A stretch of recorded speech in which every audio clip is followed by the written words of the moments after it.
Halo pemirsa JPR TV dari Sabang sampai Merauke, dari Miangas hingga Pulau Rote. Bertemu kembali dengan saya Anggria Ratri dalam program Kominfo Newsroom.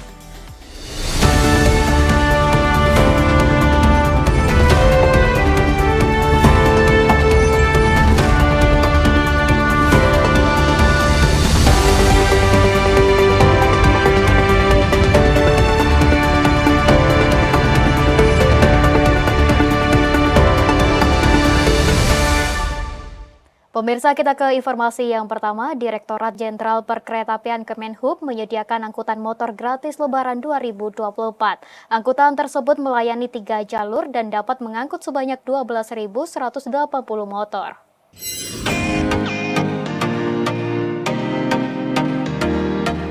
Direktorat Jenderal Perkeretaapian DJKA Kementerian Perhubungan kembali membuka program mudik motor gratis dengan kereta api pada Lebaran 2024. Tujuan diselenggarakannya program tersebut agar dapat menekan jumlah kendaraan roda 2 dan angka kecelakaan di jalan saat mudik Lebaran 2024.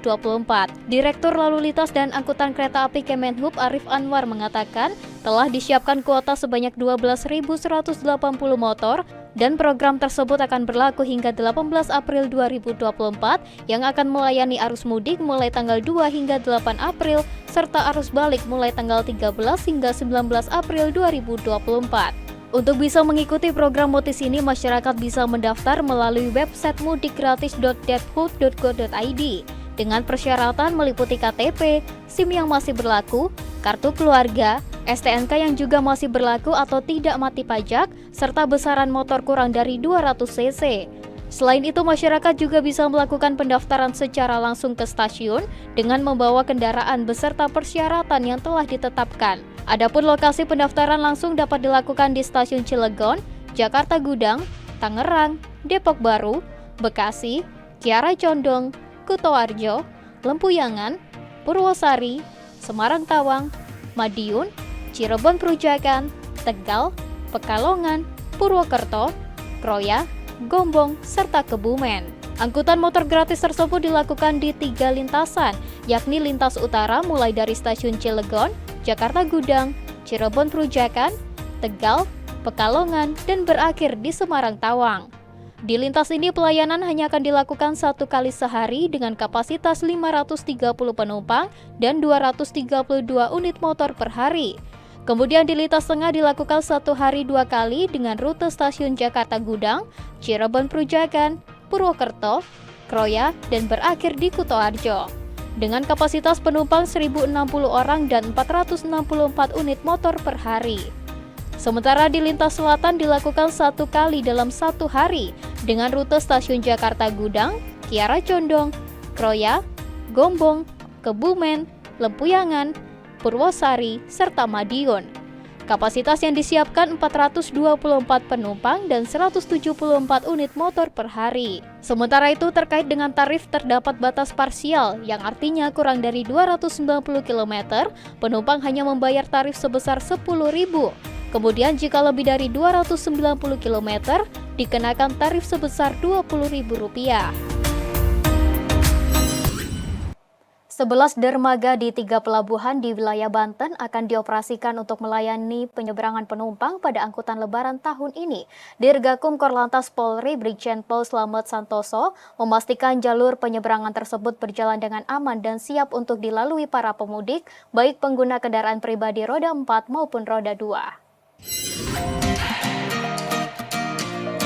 Sebanyak 11 dermaga di 3 pelabuhan di wilayah Banten akan dioperasikan untuk melayani angkutan penyeberangan penumpang pada musim arus mudik Lebaran tahun ini. 3 pelabuhan tersebut terdiri dari Pelabuhan Merak, Pelabuhan Ciwandan, dan Pelabuhan Bandar Bakau Jaya yang ada di Bojonegara, Kabupaten Serang.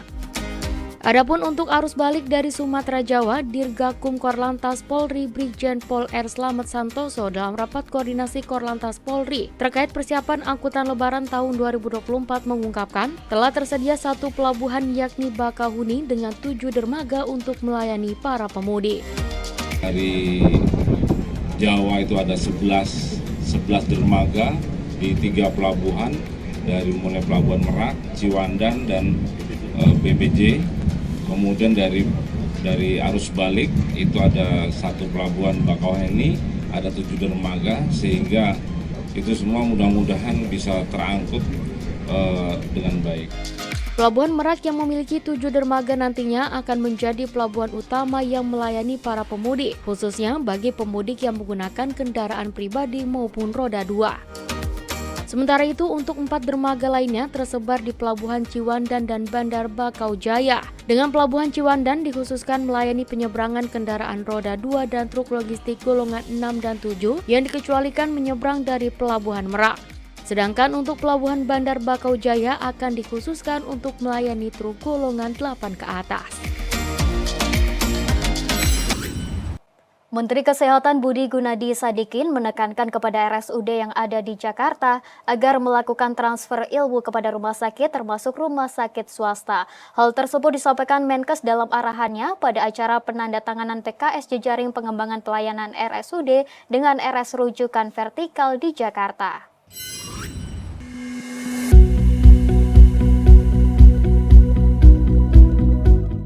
Menteri Kesehatan Republik Indonesia Budi Gunadi Sadikin dalam arahannya pada acara penandatanganan PKS Jejaring Pengembangan Pelaksanaan RSUD dengan Rumah Sakit Rujukan Vertikal di Jakarta, menyebutkan RSUD yang telah melakukan kerjasama dengan Rumah Sakit milik Kementerian Kesehatan dalam hal peningkatan pelayanan, diharapkan dapat melakukan transfer ilmu dengan rumah sakit lainnya, termasuk rumah sakit swasta. Pada kegiatan ini dilakukan penandatanganan perjanjian kerjasama antara rumah sakit vertikal dan rumah sakit daerah sebagai komitmen bersama antara pemerintah pusat dan pemerintah daerah untuk membangun jejaring pelayanan. Kegiatan ini juga dilakukan dalam rangka sinkronisasi antara kebijakan pemerintah pusat dengan pemerintah daerah lintas sektor, asosiasi, organisasi, dan para mitra kesehatan.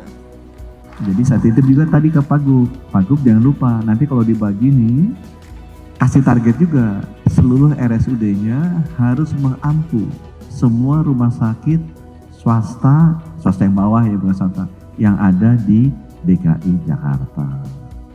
Dalam kesempatan yang sama, Gubernur DKI Jakarta Heru Budi Hartodo menyebutkan saat ini Jakarta sedang bergerak menuju kota global.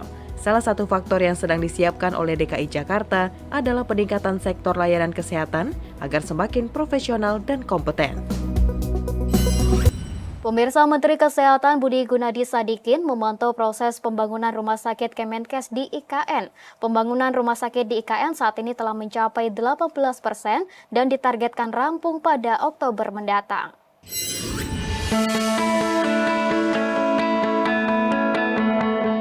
Rumah Sakit Nusantara di IKN dibangun sejak 20 Desember 2023 dan hingga saat ini proses pembangunan telah mencapai 18%.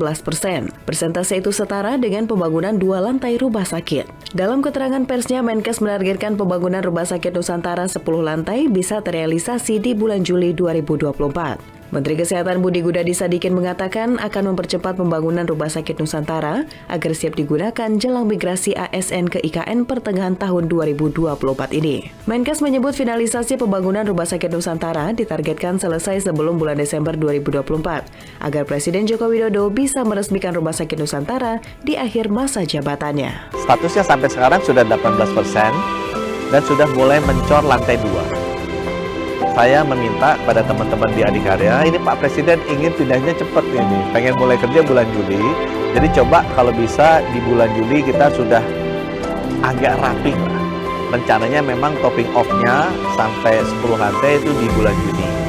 Dan tadinya kita rencana selesai di bulan Desember, kita mencoba kalau bisa selesai semua di bulan Oktober sebelum masa Presiden Jokowi berakhir sehingga beliau bisa meresmikan Rumah Sakit Nusantara ini. Pemirsa, kami akan segera kembali dengan informasi lainnya, tetaplah bersama kami.